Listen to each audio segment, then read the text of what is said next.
This video will be about moving interstate. It's not going to be so much specific to Queensland, but just the different sort of things that you may experience or things that you should consider when you are changing states. Although we all live in the same country, each state has a lot of different variations, and I'll go through a couple of them now. One of the main things that I've noticed is you don't know locations, you don't know suburbs, you barely know some of the cities unless they're the big cities. When I moved to Brisbane, people would mention different suburbs and I'd sometimes know a name, but I would not know whether it was on the north side or the south side and things like that. So when you move states, obviously you need to learn the suburbs. You need to learn where is safe and where's not. You need to learn where you can get good Chinese food, good Italian food, good Vietnamese food, that sort of thing. But also just the terminology, I guess, of directions and what suburb is what. So in Brisbane, it seems like things are divided by the river. So you've got the north side, which is anything that sits above the river, and then the south side, which is anything below the river.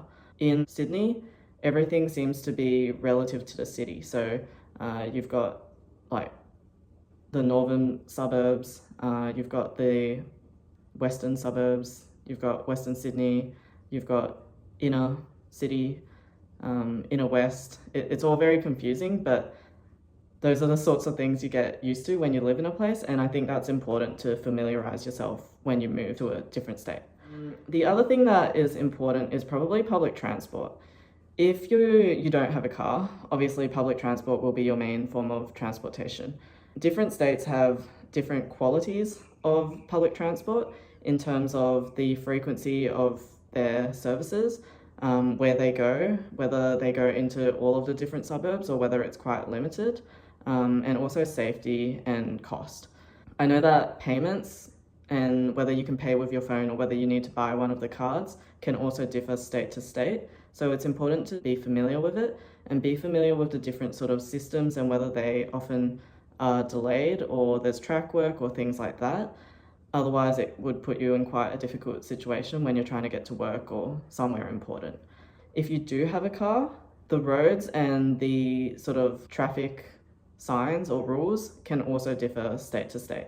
So although we all live in Australia, I've noticed that the roads can be very different between the states, as well as the driving rules and also the drivers, but that's a different thing. With the roads, some roads are quite wide, some are quite narrow. In Queensland specifically, there seem to be a lot of motorways and 5-6 lane sort of roads compared to Sydney where there were like 3-lane roads and they were all quite narrow and jammed up. Speeds seem to be different also, as well as the road signs. So for example, some states you can do U-turns at traffic lights if it's permitted. Some states, when you're turning right, you have to go forwards a little bit. It's all very confusing and it can lead to dangerous situations. So it's definitely something to familiarize yourself with before you start driving in a new state.